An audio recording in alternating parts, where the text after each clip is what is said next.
Your first look at the day's top stories and the forewarned forecast. This is News 4 at 4.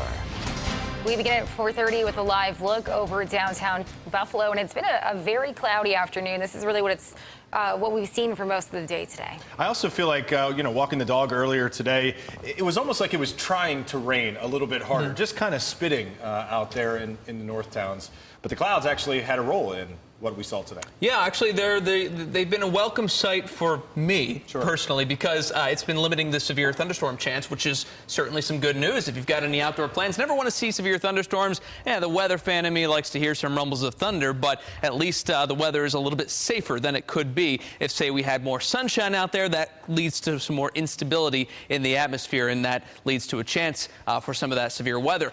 Not really the case, though. Cloudy skies overhead, and that's been keeping the temperatures a little bit low here at the ground, meaning the ground's not as warm, meaning, again, the atmosphere not quite as bubbly as it could be. Still pretty warm outside, though. 60s here around Buffalo, 64. Some 70s off to the east down towards Wellsville. We had some rain-cooled air a bit earlier on.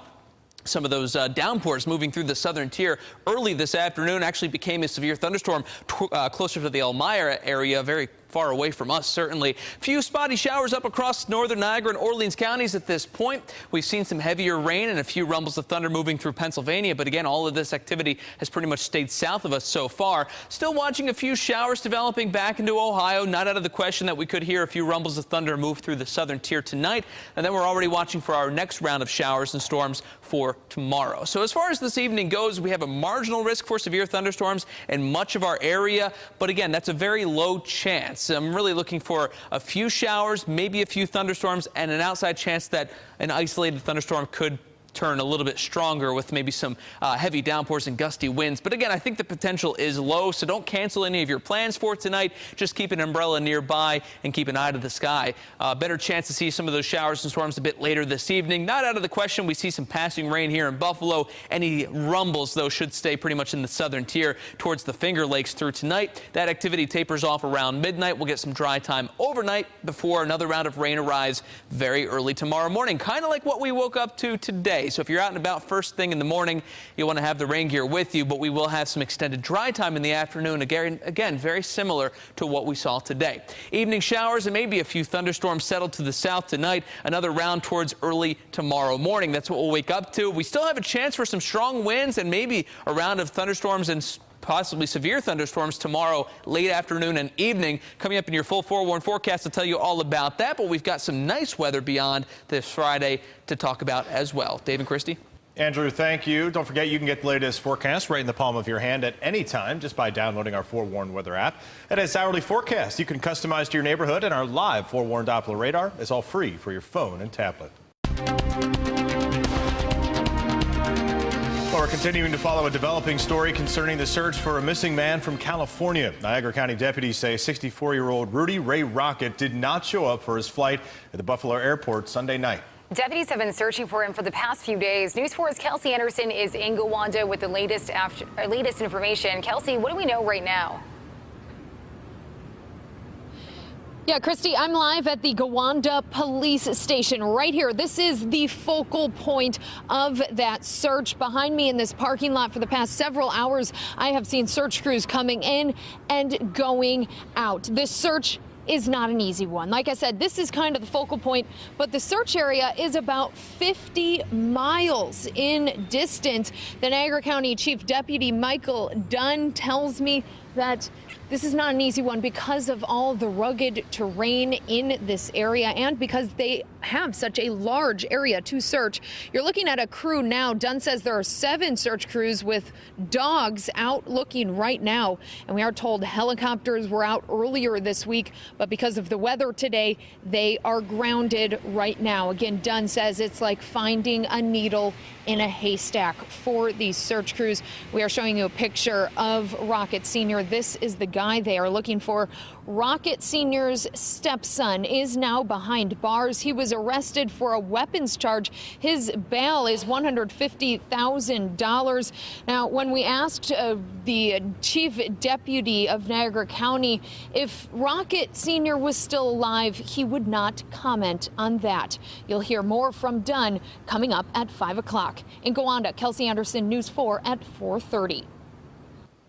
All right, Kelsey, thank you so much. We'll see you at 5 o'clock. Remember, updates anytime on this story and plenty others. Just log on to our website, WIVB.com. You can also, of course, follow us on social media. Just search News 4 Buffalo.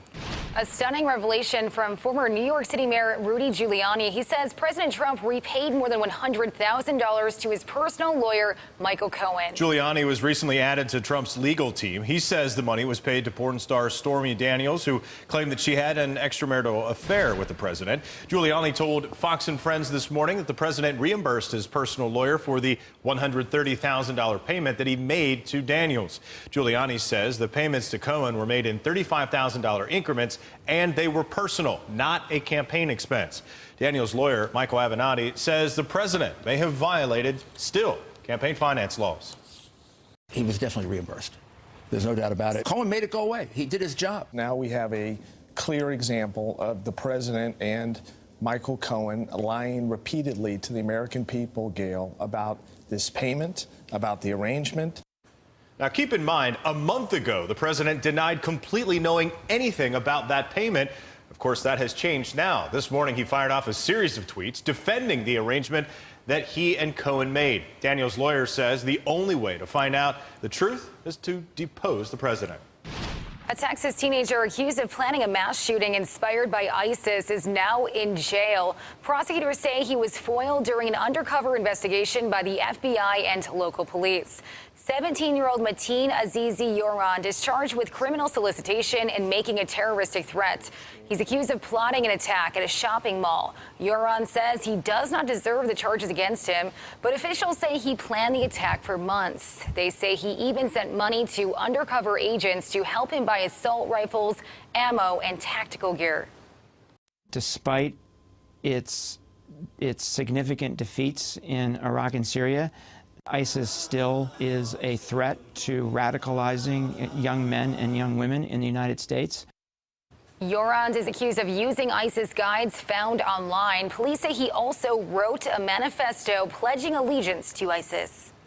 Developing today in the Northeast, we're learning new details this afternoon about an explosion in Connecticut. Investigators say they found a body inside a building in North Haven. Officers responded to a barn last night after a woman called to report domestic violence. The building exploded while police were trying to negotiate with the man inside. 9 officers were injured as a result. All are expected to be okay, thankfully. Neighbors say the blast was powerful. Literally stuff on our kitchen tables were shaking. It was just unbelievable. And this is such a quiet town. Stuff like this never, ever happens around here. Officials are still trying to identify the remains found inside the building. The woman who first called police was able to escape the fire. Amtrak says service between Philadelphia and Washington, D.C. has been temporarily suspended after a freight train derailed in southeastern Pennsylvania. 2 cars from a Norfolk Southern freight train derailed last night. We're learning 2 cars on the train dumped loads of stone onto the tracks. Service was running with 30-minute delays before Amtrak suspended service just after 5 o'clock this morning. Officials say no one was hurt. Well, the company at the center of the Facebook privacy scandal is shutting down. London-based Cambridge Analytica has declared bankruptcy. The company is blaming negative media coverage for the reason for them to be shutting down. The company collected information on 87 million Facebook users to profile and target voters during the presidential election. Well, who doesn't love an online bargain? Of course, all of us do. But many times the difference is no charge for sales tax. But that could change, and it has a lot of online sellers on the edge of their seats. News 4's Luke Moretti is here with a preview of his special report airing tonight on News 4 at 6 o'clock. Luke, thanks for being here. Hi, guys. How are you? Is everything good? What can you tell us about Well, this? you know, last month the U.S. Supreme Court heard arguments in a case that really could change the way that we buy and sell online. The High Court will decide whether to overturn its 1992 decision in a case that's focused on online purchases. A reversal could mean that all online retailers must collect sales tax from buyers in every state that charges sales tax. Now, some believe this is about leveling the playing field so that online retailers don't have an unfair advantage over brick-and-mortar stores with a physical presence in those states. The question is, does that really make sense? Should we say, well, you have to have a building inside the state before the state can charge sales taxes? Or have we moved on where so many of these transactions are conducted, virtually, for lack of a better word, that doesn't make sense to have a building requirement to charge sales tax. Yeah, there's a lot of money at stake here. Obviously, you get a couple of things happening. One, these brick and mortar stores, that are on Main Street, they have to charge sales tax when people walk into the stores. And they're saying, look, this is just not fair. They have a remote seller from somewhere else, maybe sell the same product.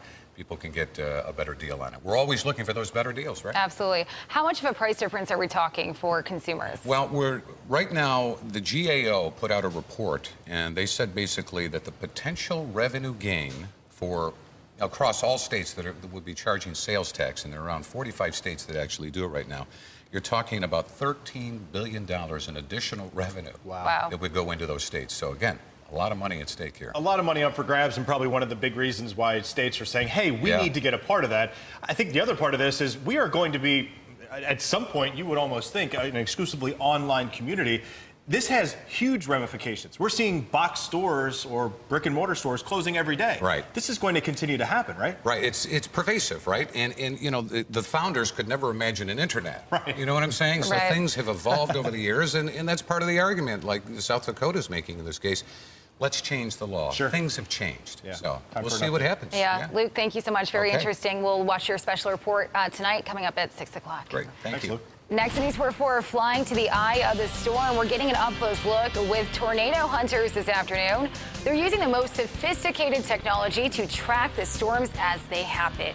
We'll take you into the storm coming up next. Now, nothing like that locally here, thankfully, today or tomorrow. But we do have the chance for a few thunderstorms still that could turn a little bit stronger. I'll tell you all about that, and a nice weekend coming right up in your forewarned forecast.